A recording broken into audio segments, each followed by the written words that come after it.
Assalamualaikum, welcome back to my YouTube channel.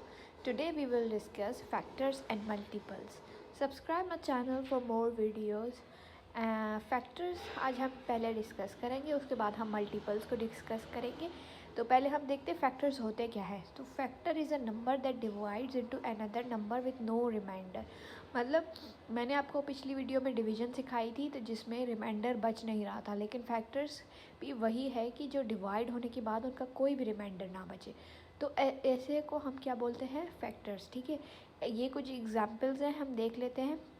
और अगर हमारे पास 3 and 7 are both factors of 21 because 3 into 7 equals to 21। अब 3 और 7 जो है वो इसके फैक्टर्स हैं। क्यों? क्योंकि 21 के फैक्टर्स हैं, क्योंकि हमारे पास 3 7 या 21 आता है, मतलब 21 इन दोनों के टेबल में आता है।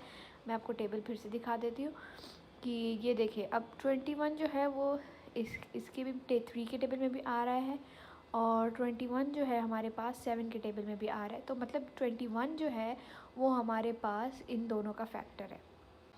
तो हम दूसरी एग्जांपल देखते थे। 10 and 6 are both factors of 60 because 10 into 6 equals to 60। अब हम इसका मतलब ये है कि जो भी 60 के टेबल में 60 जो है वो 10 और 6 के टेबल में आता है, जैसे कि 10 6 या 60 होता है, या तो फिर हमारे पास 6 10 60 होता है। ठीक है, तो मतलब ये देखिए 60 जो है 6 के टेबल में भी आ रहा है और 10 के टेबल में भी आ रहा है, तो तभी 10 और 6 क्या है, वो फैक्टर हुए 60 के।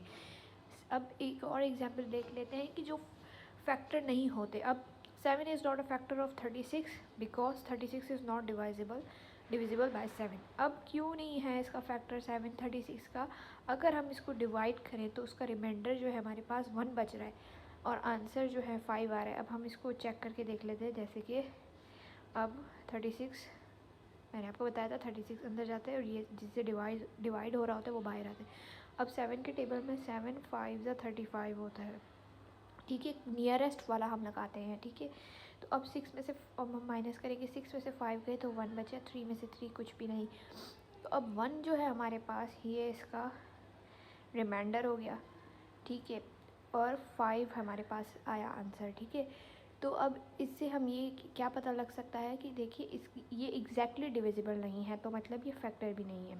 अगर ये हमारे पास 35 डिवाइड बाय 7 होता तो मतलब ये फैक्टर होता, क्योंकि अगर हम 35 को डिवाइड करेंगे उससे 7 से तो 7 5 ज़ा 35 आएगा। ठीक है, तो कुछ भी नहीं बचता हमारे पास, तो ज़ीरो, मतलब कुछ भी नहीं बचता। तो इस तो जो हमारे पास 7 जो है वो फैक्टर होता 35 का। तो इस तरह से फैक्टर्स होते हैं। Thank you guys for watching. Subscribe to my YouTube channel for more videos.